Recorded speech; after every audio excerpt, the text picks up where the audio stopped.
Derek, it's been a few days since the Ross County game. Subsequent players have been given bans. How do you reflect on that game, and how have the players kind of responded in training leading into the weekend? Yeah, I think first things first. I think obviously the SFA have that ability now with the retrospective action. Doesn't help us any, neither here nor there for us. But it'd be difficult to disagree with the decision making. You know, it was just disappointing on Saturday that we felt, you know, both challenges were in front of me, and just felt that we were on the wrong end of it. You know, and I thought that obviously the welfare of your players first and foremost, but secondly just a grievance really that the decisions weren't dealt with properly at the time. So, but these things happen in football. You know, it's like we're not the only club to suffer through decisions. You know, and I think that there's still maybe a wee bit of hangover from the game on Monday when we come into work again. You know, frustration with that aspect of it, but also frustration with ourselves that we never, at the very least, got a clean sheet and a point. You know, I thought the second half performance, there was nothing really happening in the first half. I thought the game was a bit, just a bit nothing going on. It was a bit too stretched for my liking. I thought we needed to be a wee bit more punchier with our work and move the ball quicker, and I thought we did do that. I thought the players took on board second half. I thought we got after them far better. We got into good areas.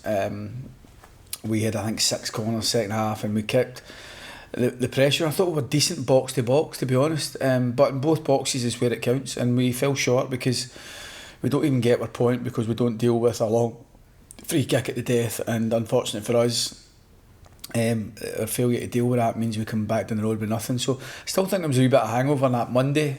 Players disappointed, probably angry with ourselves that we've not got at least something for the game, because I think when I look at both games out with the Old Firm, you know, Dundee United and Ross County, I actually think we could easily be sitting with 6 points. You know, the performances have been okay, but we need to be doing more.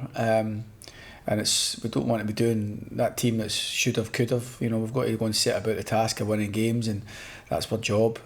Take more responsibility in both boxes. Be as competitive as we were on Saturday. That side of it has never been in question. The effort's been great for the players.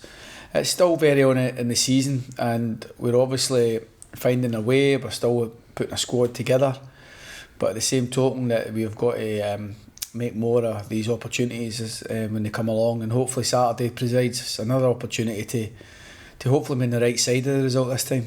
And Saturday we've got Motherwell, a team that started the season pretty well. What are you expecting from them? Well, they have. Obviously the hangover for the European game seems long gone.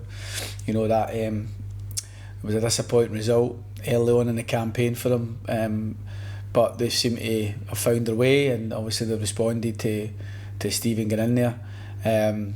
So, you know, we've got to be aware of the added threats of any team that come here, but obviously Motherwell have that added ingredient of confidence, the kind of feel good factor from recent results. So it's up to us to try and make sure that we come away at 4:45 on Saturday with the exact same feeling of winning games, and the biggest dose of confidence, biggest shot of confidence you can get is by winning games, keeping clean sheets.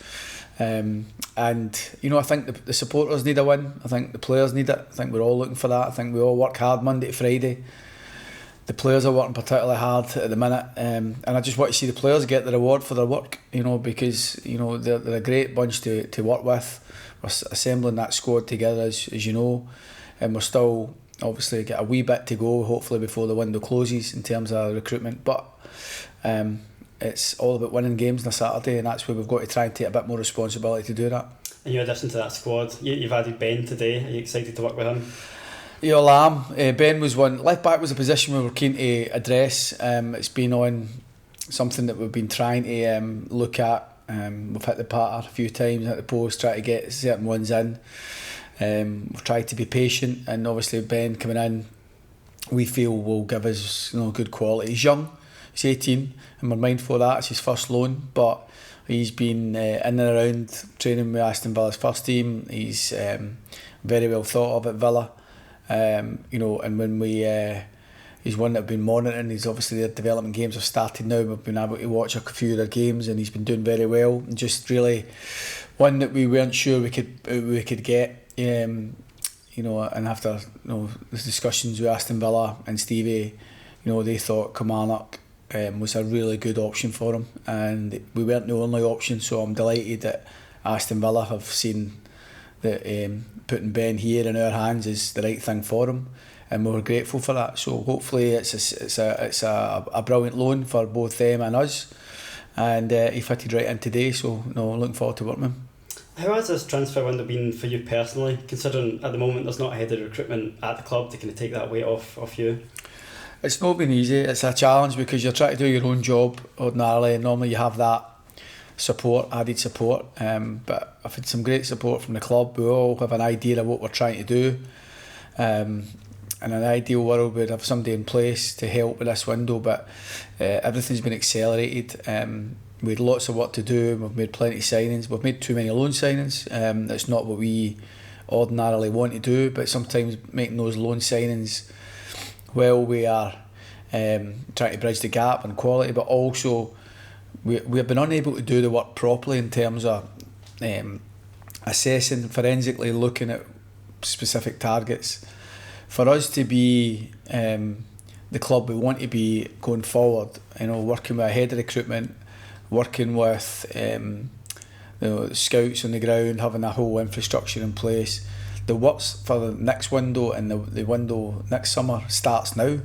We have got to be forensic with that work. We've got to be really sure what we're doing, and the club see that as well. We want to get a team of value on the pitch. We want to have Kilmarnock players signing 2 or 3 year contracts.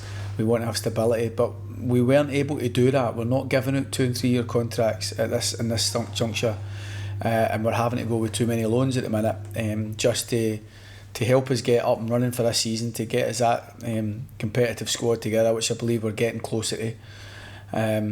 But in the future we want to make sure our work as a club is far better, far more serious with our work, and the club, I've had good discussions with them about that, and we're all in agreement. We want a team of value on the pitch. We want to make sure that coming to Kilmarnock and signing players for Kilmarnock is we have that added certainty of we've done the work on them, done the homework, but that takes time. There's a process in that, but we're working towards that. That's what we're hoping for. Once this window closes, hopefully we can get the plan in action for all of that to be the case. And for this weekend, how's the rest of the squad looking in terms of injuries? Well, Blair unfortunately was due to play the game on Tuesday against East Stirling, but he took a bit of sickness bug and he's been not seen him since Monday. Hopefully he'll get back into the swing of things, but the added bonus was Chris Stokes played the game, came through it. It was a great result for the young lads, and he managed to get his first 90 minutes in a long time. So that's a positive. The other positives to injuries, Zach Hemmings is doing really well. We're hopeful that Zach will be able to be back full training the week leading up to St Johnstone, so he's only a couple of weeks away. Jarrell Dossett is obviously still out and but making small progress, and Scott Robinson long term. Jordan Jones, another one who's making decent progress, and again probably falls into the category of Zach. I don't think he's going to make either the Edinburgh games next week, but hopefully back in full training ahead of the St Johnstone game. And getting key players back is important for any team, and hopefully that side of it starts to ease on us a wee bit.